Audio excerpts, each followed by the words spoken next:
Армысыздар, құрметті көрермендер. Есімім Рүстем Егесенов. Сіздер үшін алғаш ретте әскери подкаст. Сондықтан да арнамызға жазылыңыздар, қоңыраушаны басыңыздар. Ал мен бүгінгі бағдарламамыздың қонағымен таныстырғым келіп жатыр. Бүгін бізде Қорғаныс министрлігінен ұйымдастыру және жұмылдыру департаменті бастығының цифрландыру жөніндегі орынбасары полковник Руслан Серікханұлы Омар мырза. Қош келдіңіз, Руслан мырза. Қоғамда қазір әскери тақырыпта көп заттар мазалауда. Олардың бірі әскерге шақыру мәселесі. Жалпы бүгінгі күні біз жастарды әскерге шақыруға қандай түрлерін қолданамыз, қандай түрлері бар? Әскери қызметтің бәрінен бұрын екі ең маңызды бір түрі бар деп айтайын. Бұл мерзімді әскери қызмет және келісімшарт бойынша әскери қызмет деп екіге бөле аламыз.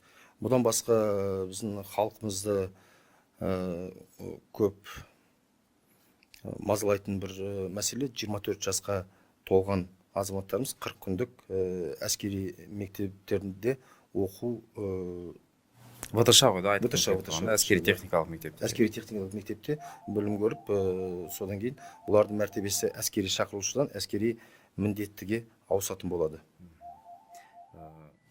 Ең үлкен бізде, ең массовый дейді ғой, жаңағы жалпы бұқаралық түрде алатын ол жаңағы мерзімді қызмет сарбаздары болып табылады ғой, дұрыс қой?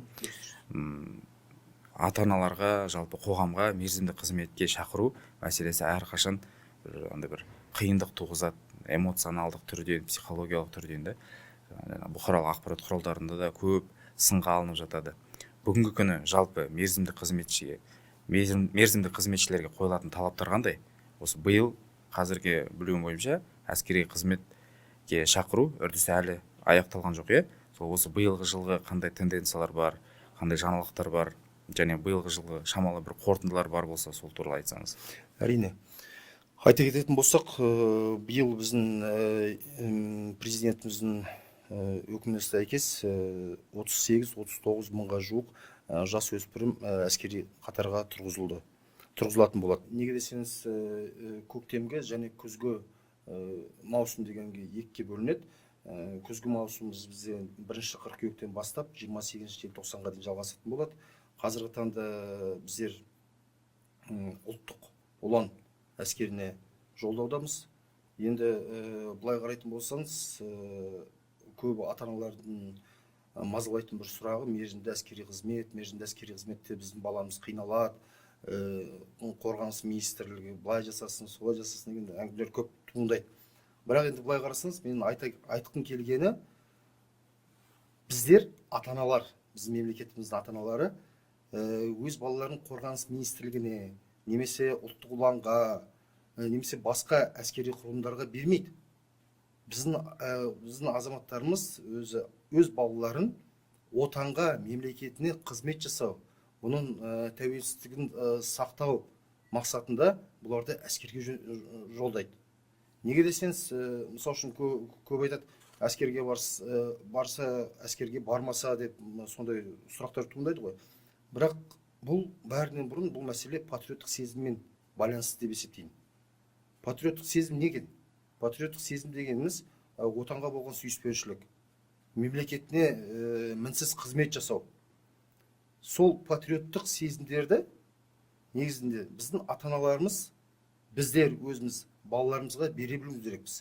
Егер де қазіргі таңда біз қалай тәрбие берсек, ол келешекте сол балаларымыз біз қартайған кезде, біз бұларға мысал үшін өзіміз қартайып зейнетке шыққан кезде, осы балалар, осы жас өспірімдер бізді қорғайды. Біз оларды қалай тәрбиелейміз, сол дәрежеде бұлар бізді қорғайтын болады. Демек, мен айтқым келгені, жалпы патриоттық сезімді көбінесе осындай бір ой бар, әскерде патриоттық сезім дамиды дейді. Мен бұнымен келіспеймін, шындап айтса. Әрине, отбасынан басталады дейді ғой. Неге десеңіз, дұрыс айтасыз, патриоттық сезім, немесе бұл тәрбие деген отбасынан басталады. Отбасы деген бұл біздің қоғам. Отбасы деген тек қана мысал үшін әкесі, анасы, немесе ағайындары емес. Отбасына біз бұның мектептегі жолдастарын, жанындағы әріптестерін, немесе университеттерде оқып жүрген, жоғары оқу орындарында оқып жүрген кезде бұлардың курстастары болады. Ол болмаса есік алды болады. Дворовый дейді ғой, например, да, вот бір край дейді, көше дейді. Сол жерде қарым-қатынас құрған сол ұжым болады. Сол ұжымда қалай тәрбиеленетін болса, сол азаматты, сол дәрежедегі тәрбиеленген азаматты біз 18 жасында жас өспірім ретінде, әскерге шақырушы ретінде әскерге шақыратын боламыз. Енді 18 жасына дейін, 18 жасында білесіздер, біздің қолданыстағы заңнаманың талаптарына сәйкес 18 жасында мерзімді әскери қызметке шақырылады. Енді 18 жасқа дейін қалыптасады. Адам баласы деген 18 жасында әскерге келген кезде психологиялық тұрғыдан, денсаулық тұрғыдан, мысалы үшін да, ол қалыптасқан бір ер азамат болып келеді. Содан кейін әскерде, әскер қатарында ол, ана орысша айтқан кезде были бы кости мясо на расчет дейді ғой. Мысалы үшін да, ол 18 жасқа дейін қалыптасқан сол денемен арғатай өз қызметін жалғастыратын болады. Денесімен, психологиясымен. Иә. Бұл жерде сіз айтқыңыз келіп тұрғаны, ол қоғамның өзінің жауапкершілігі бар. Иә? Әрине. Әр азаматтың тұлға ретінде қалыптасуына және болашақ отан қорғаушы ретінде қалыптасуына өзінің жауапкершілігі бар, және сол жауапкершілікті қоғам түсіне білу керек, және ол өзінің үлесін қоса білу керек. Соны бізде шынайы дұрыс айтасыз, ата-аналардың көбісі түсіне бермейді, кейбір кезде оған көңіл бөле бермейді, тек қана өзінің жаңағы жанұялық принциптармен ғана тәрбиелеуді маңызды деп жасайды. Өйткені бізде әр адамдың дамуына, психологияда да белгілі дүние ғой, әр адамның дамуына қоғамның беретін үлесі өте үлкен. Сонымен қоса мындай бір термин бар ғой, әскер, мектеп болсын, жалпы университет болсын, ол қоғамның айнасы дейді. Яғни қоғамда болып жатқан қиындықтар, мәселелер шешілмеген, ол сәйкесінше мектепке де, әскерге де, университетке де келеді, дұрыс қой? Әрине. Мысалы, мындай мәселе бар. Қазіргі уақытта қоғам арасында, жалпы сарбаздардың арасында да бар шығар, ол жаңа денсаулық жағдайы. Осы күні көп айтылып жатады, статистикалар да беріліп жатады.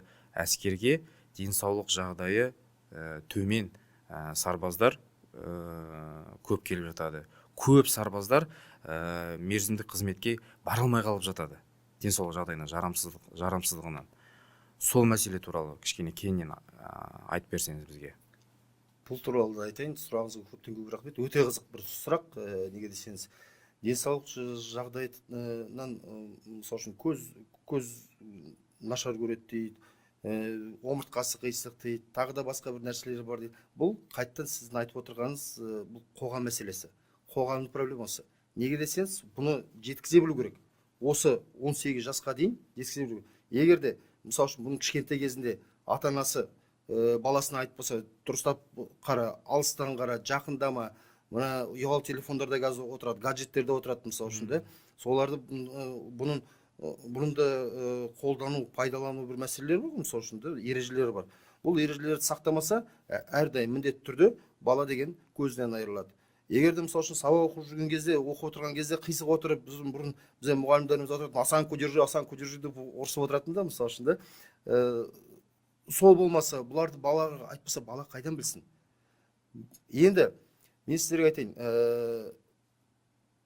біздер биыл осы 2023 жылы Қорғаныс министрлігінің цифрлық трансформациялау іс-шаралар шеңберінде бір өте маңызды бір іс-шараны жүзеге асырып отырмыз. Қорғаныс министрлігі үкімет алдында бір ұсыныс білдірді. Бұл бізде 17 жастар азаматтарымызды приписка мәселесі бар ғой. Әскери есепке тіркеу, әскери есепке қою деген 17 жаста приписка деген мәселе бар. Иә, 9-10 сыныптарда әйтеуір бәрімізді жинап районный больницаға апарып военкоммен, сол ғой. Дәл сол мәселе. Біз бұны біздің цифрлық трансформациялаудың нәтижелерінде бұл мәселені, іс-шараны автоматты түрде жүзеге асыратын болып отырмыз. 1 қаңтардан бастап. Қалай сонда механизм қандай оның? Механизм қалай? Бұл әскери есепке қоюдың бастапқы екі мақсаты бар. Бірінші мақсат әскери есеп мәселесі. Яғни мына 17 жасар балаларды, жасөспірімдерді шақырып, әскери комиссариатқа, жергілікті әскери басқару органдарына шақырып, біздер 18 жасында толған кезде, мысалы үшін қанша кісі, қанша жасөспірім келесі жылы әскери қатарға тұрғызылатын санын біле білу. Біз оны қазіргі таңда интеграциялау нәтижесінде бұл мәліметті тікелей басқа мемлекеттік органдардың ақпараттық жүйелеріне алудамыз. Екінші маңызды. Сонда бұл жерде нақтылап кетейік. Яғни бұрынғындай вручную дейді ғой, қолмен бәрін санап керек емес, ол автоматтық түрде біз келесі жылы бізде қанша адам бар ресурсымыз, одан кейінгі жылы қанша адам бар, жаңағы біздің ресурс қажет резервтерімізді біз тек қана ЕГОВты ашып, немесе статистиканы ашып қарай аламыз да, бізде осынша адам болады потенциалымыз, и осы жылы осынша адам потенциалы болады. Кішкене түзете кетейін, ЕГОВты емес, біздің қорғаныс министрлігіміздің өзіміздің ақпараттық жүйеміз бар. Бұл цифрлық трансформацияның нәтижесінде біз өзіміз жүзеге асырылған ақпараттық жүйемізде басқа мемлекеттік органдардың ақпараттық жүйелерінен мәліметтер алумен бұл азаматтарымыз туралы ақпаратты өзімізде сақтай аламыз. Енді біздер, мысалы үшін 18 жасында, дұрыс айтасыз, 18 жасында қанша кісі болатын, қанша жасөспірім әскери сапқа тұрғызылатын туралы бізде мәлімет актуалды түрде бар. Екінші мәселе, ол әскери есепке 17 жаста әскери есепке қоюдың мәселесі, бұл денсаулық жағдайы. Яғни көбінесе мен сіздерге айтайын, Совет өкіметі кезінде осы қазіргі таңда да осы күнге дейін қалай болатын? 17 жасар баланы келген кезде денсаулығы мысалы үшін тексереді, бұны емдеуге жолдаймыз дейді. Бұл барып емделеді, бір жылдың ішінде емдейміз, содан кейін 18 жаста сау бір жасөспірім сапқа тұрады дейді. Бірақ олай емес. Бір жылдың ішінде емдеу деген мүмкін емес. Қазіргі таңда біз қалай жасап отырмыз? Денсаулық сақтау министрлігінің 20 жылғы бір бұйрығы бар. 15-17 жастар аралығындағы жасөспірімдерді емдеу мекемелерінен скрининг өткізу. Денсаулық жағдайын бойынша скрининг өткізеді. 15 жасында мысалы үшін белгілі бір аурулар шыққан кезде бұларды емханаларға, ауруханаларға емделуге жолдайды. Яғни 2 жылдық мерзім бар. Бұл мемлекеттік, жаңа айтып отырмыз ғой, мысалы үшін әскерге сау, әскерге психологик тұрғыдан аман, тірі бір жасөспірім келу үшін бұл қоғамның проблемасы, қоғамның сұрағы деп мысалы үшін. Бұл қоғам ретінде мына жерде осы бағытта денсаулық сақтау министрлігі үлес қосып отыр. Бұлар денсаулығын тексеріп, 17 жасқа дейін мысалы үшін бұны емдеп, 18 жасында біздің мемлекетімізге сау бір жасөспірімді беруде. Керемет. Сонда қорғаныс министрлігі бір функциясын өзінен сырттай шығарып, сырттай бақылап, бірақ бәрін біліп отырады. Әрине. Кім қайда барды, қандай емделді, және денсаулық жағдайы қандай, өте керемет инициатива санаймын, өйткені көбіне психологиялық жағынан да жас балаларға кейбір кезде қиын болып жатады, жаңағы әскери бірінші учетқа бару дейді ғой, сол. Бұл кезде сонымен қоса бір тағы да айтып кететін мәселе медициналық комиссия. Яғни ол кезде профильдік мамандарға барып емделіп, профильдік мамандарға барып көрініп, нақты тұшымды жауаптарды ала алады ғой. Руслан, кешірім өтінем. Бұл приписка мәселесі тағы да басқа тұрғыдан өте бір пайдалы деп есептейміз. Бұл 17 жасар жасөспірімдеріміз жылдың қаңтар және наурыз айларында жүзеге асырылатын медициналық комиссия, медициналық сараптама, содан кейін әскерге шақыру комиссиясын бұл 17 жасар жасты азаматтарымызды бұл тіркеуге қою үшін бұлар іс-шаралар жүзеге асыратын. Енді бұл мәселені автомат түрге аударғанымыз біздің мемлекетіміздің бюджетіне шамамен 1 миллиард теңгелік бір экономия қамтамасыз етті. Неге десеңіз, бұл мемлекет бойынша 195 медициналық комиссия құрылатын. 195 Осы приписканы өткізу үшін. Приписканы өткізу үшін. Енді бір жағынан былай қарасаңыздар, припискада біз бұйрықтарға сәйкес, қолданыстағы бұйрықтарға сәйкес бір приписной комиссия дейміз ғой. Приписной комиссияда, медициналық комиссиясында 7-8 дәрігер болуы тиіс. 7-8 дәрігер дегеніміз Специалист дәрігерлер. специалисты именно по направлению. Солар отырады да, мысалы үшін 3 ай бойы келген жас өспірімдеріміз тексереді. Біз де басқа бір ұсыныс білдірдік. Бұл дәрігерлеріміз біздің өзі ауруханасында өз жерінде отырсын, өз орында отырсын, біздің халқымызға қызмет етсін. Солармен қоса келіп жатқан 17 жасар, 15 жасар, 16 жасар жалпы халықты ойлайық. Сол мақсатпен Яғни олар өзінің жұмыс орнын тастап 3 ай бойы сол жаңағы департаменттардың ішінде отырып, жаңа қабылдап отырады. Әрине. Бұны біз сондай ұсыныс білдірдік. Бұдан басқа қоғамда бір жалған бір ой бар. Жалған дейін бе, бір шатасып отыратын бір ойлар бар да.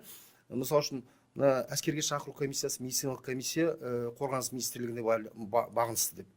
Жоқ. Қолданыстағы заңнаманың талаптарына сәйкес әскерге шақыру комиссиясы жергілікті атқарушы органдардың өкімімен құрылады. Акиматтардың, яғни әкімшіліктердің, акиматтардың. Ол комиссияның төрағасы әкімнің орынбасары болып табылады. Бұның ішінде мүшелері бар.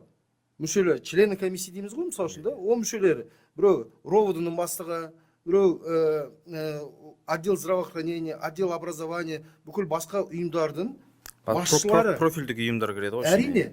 Бұның арасында біздің жергілікті әскери басқару органының басшысы, яғни военком деп атайтын лауазымды тұлғамыз, тек қана бір мүше ретінде кіріп отырады. Медициналық комиссия, оның ішіндегі бұл дәрігерлер, бұлар да қорғаныс министрлігіне бағынысты емес. Бұлар тікелей мына өзіміздің ауруханаларда, емханаларда істейтін біздің жергілікті атқарушы органдардың өкімімен сол жерге тағайындалатын комиссия. Тек жаңағы военкоматтың территориясында болғандықтан бұл жерде военкомат алып кетті, военкомат үйтті, военкомат сөйтті деген қате тұжырым дейсіз ғой. Әрине, қате тұжырым. Енді ол тұжырымда біздер мысалы үшін ақпараттық құралдар арқылы немесе әлеуметтік желілер арқылы халқымызға жеткізуге тырысамыз әрдайым міндетті түрде. Әрбір жергілікті әскери басқару өзінің Instagram аккаунттары бар, сол аккаунттар арқылы біз халқымызға бұл жаңалықтарды жеткізуге тырысамыз. Керемет. Руслан Серікханұлы, мұндай мәселе қазіргі кезде енді кез келген істе, кез келген бастамада жаңағы маркетинг құралдары өте маңызды, білесіз ғой. Қорғаныс министрлігі өз тарапынан қандай бір сондай бір маркетингтік фишкаларды қолданып жатыр қазір? Әскери қызметшілерге, жас сарбаздарға жаңағы өздерінің патриоттық сезімдерінен бөлек не бере алады дегенге қандай жауаптарды ұсынып жатсыздар сол туралы? Сұрағыңыз өте керемет, сол туралы да айтып кетейін деген, қоғамға, халқымызға, көрермендерге деген. Биыл деймін, осы 2 жылдың ішінде қорғаныс министрлігінде өте көптеген іс-шаралар жүзеге асырылды. Бұл іс-шаралардың барлығы бастапқы мен сізге айтайын, біздің қорғаныс министрінің арқасында жүзеге асырылып жатыр. Көптеген инициативалар, жаңадан инновациялар осы кісі тарапынан беріліп, біздер оға бағынысты офицерлер дейік, құрылымдар дейік, бұны жүзеге асырудамыз. Бұл мерзімді әскери қызметшілерге қатысты инновациялар туралы айта кететін болсақ, бәрінен бұрын бұл былтыр біз 70-тен астам жоғары оқу орындарымен меморандумға қол қойдық, қорғаныс министрлігі ретінде. Меморандумның ең бастапқы мақсаты қандай? Бұл мысалы үшін бұл жоғары оқу орындары бізге 3 мыңнан астам грант беріп отыр. Яғни мерзімді әскери қызмет өткерген азаматтарымыз ақысыз түрде ұлттық бірыңғай тестілеуге кірмей жоғары оқу орнына түсе алады. Және оқи алады. Сондай мүмкіншілігі берілген. Бұдан басқа, енді мен ең басында айтып кеттім ғой, енді биыл 38-39 мыңға жақын жас сарбаз сапқа тұрғызылады деп. Енді көрермендерде бір сұрақ туындауы мүмкін. 3 мың деп отырмыз. 3 мың дегенде әрбір 10-шы сарбаз болып тұр ғой шамамен алған. Иә. Бірақ қалған сарбаздар қалай болады? Қалған сарбаздар, егер бұл рейтинг бойынша, рейтинг мәселесі де шешілген, автоматты түрде цифрландырылған мәселе бұл. Егер де бұл ең алғашқы 3 мың кісінің арасына кіре алмай қалса, бұл азаматтар мерзімді әскери қызмет өткергеннен кейін 2 жыл ішінде ұлттық бірыңғай тестілеуге кірмей-ақ, бірақ ақылы түрде бұл оқуына түсе алады. Сондай мүмкіншілік берілген. Бұдан басқа, бұл мерзімді әскери қызмет өткерген азаматтарымыз оқу орындарына түскен кезде әскери кафедраға конкурстан тыс түсу мүмкіншілігі берілген бұларға. Бұдан басқа, тағы да айта берейін, өтті көп инновациялар жүзеге асырылып жатыр деймін ғой. Мысалы үшін, жоғары оқу орнына түскісі келмейді. Болады ол, психология, ол не істегісі келеді? Менікі емес дейді. Менікі емес дейді. Мен бір жерде бір СТО-да жұмыс істейін, мен өзім бір шығармашылығымен жұмыс істейін деген сияқты да. Бұл мәселе бізде қарастырылған. Қорғаныс министрлігінің оқу орталықтары бар. Оқу орталықтарында бұл мамандықтар бойынша білім беріледі, мамандықтар бойынша сабақ өткізіледі. Бұл сабақтардың, бұл оқудың нәтижесінде бұл азаматтарымызға мемлекеттік түрде үлгіде сертификаттар беріледі. Яғни бұл квалификациясы бәрі беріліп отыр. Қайбір мекемеде жасалған. Қорғаныс министрлігі өз оқу орталықтарында бұны жүзеге асырып жатыр. Ертең бұл сварщик дейік, тағы да басқа өзінің азаматтық өмірінде керекті мамандықтарға оқып, сол білімді алып, сертификатын алып, ертең мысалы үшін бір жерден бір жеке кәсіпкер ретінде немесе басқа бір жеке кәсіпкердің қол астына барып жұмыс істеуге мүмкіншілігі бар. Ақша тауып, ертең мысалы үшін отбасын асырай біледі. Көрдіңіз бе? Сондай жақсы мәселелер орындалып жатыр. Бұдан басқа, тағы да айтайын, бұл тоқтамай айта беруге болады, мысалы үшін. Несиелік демалыс деген мәселе бар. Кредитный каникул деп отырмыз ғой. Қазіргі таңда былтыр Қорғаныс министрлігі қаржы нарығын реттеу агенттігімен бір меморандумға қол қойды. Бұл меморандумға сәйкес мерзімді әскери қызметке шақырған азаматтарымыздың кредиттері, несиелері тоқтатылатын болады. Қанша уақытқа? 1 жылға дейін. 1 жыл, содан кейін 1 жыл атқарып өткеннен кейін 1 ай жұмысқа орналасқанша дейін, яғни 13 айға несиелік демалыс берілді. Керемет. Уақытша тоқтатып тастайды. Уақытша тоқтатып тастайды. Бұның штрафный санкция дейді, пенясы дейді, тағы да басқалар дейді, проценттер дейді, пайыздар дейді, ол жүрмейді.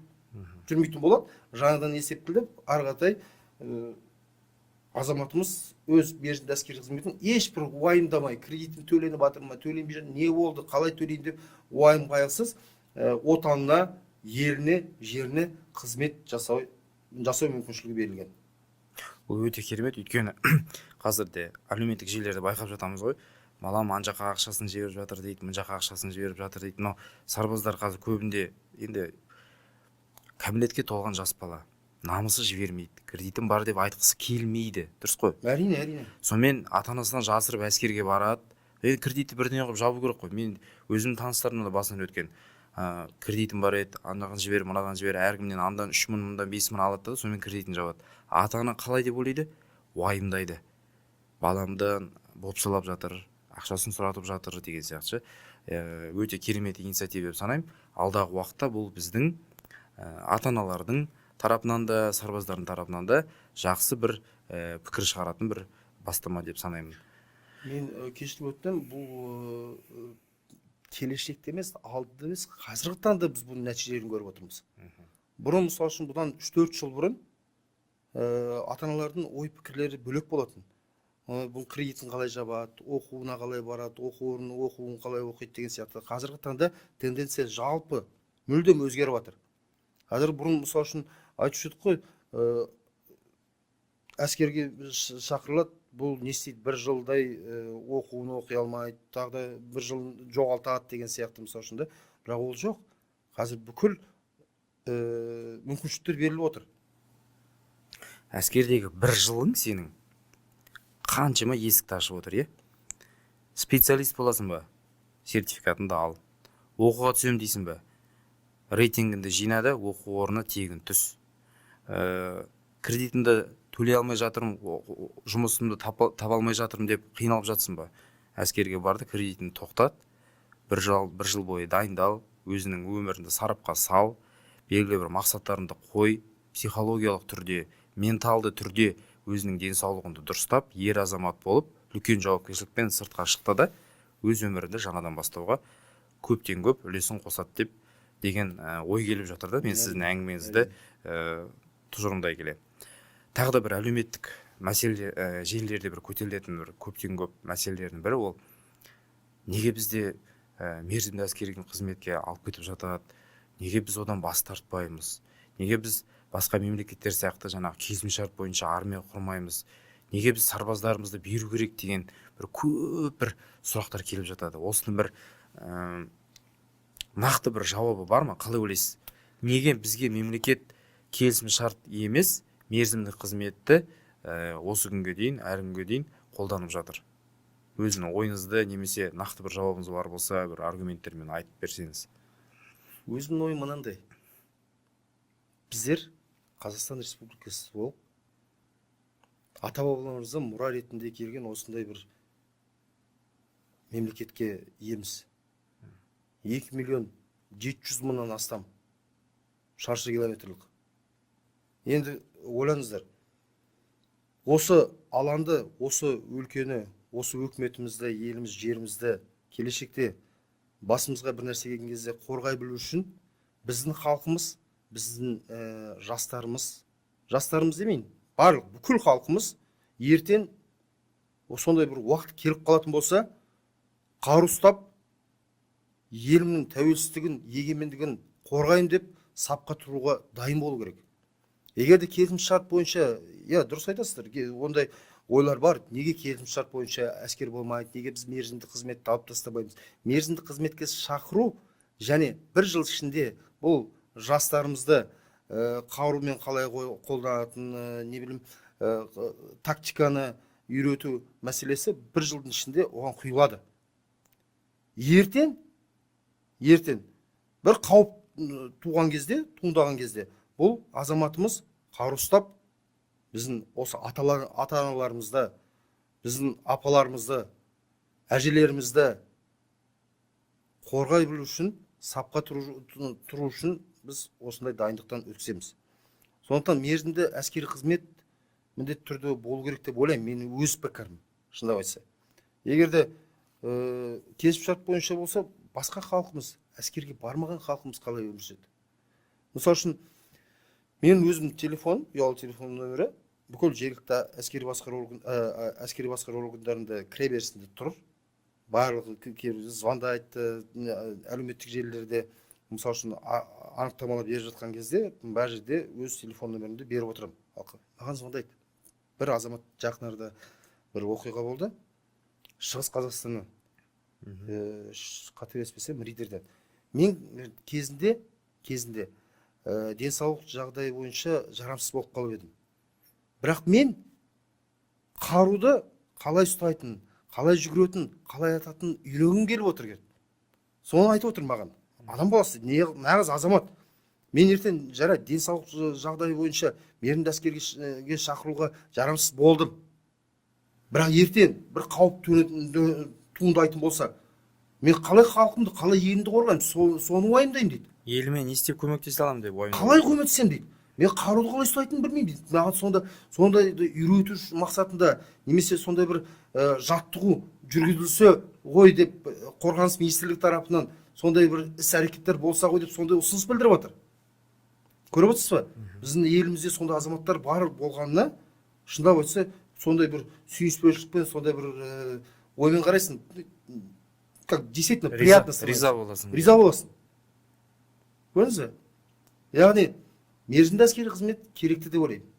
Мерзімді әскери қызметте біз өз азаматтарымызды келешекте мемлекетімізді, жерімізді, елімізді қорғауды үйретеміз. Өте керемет.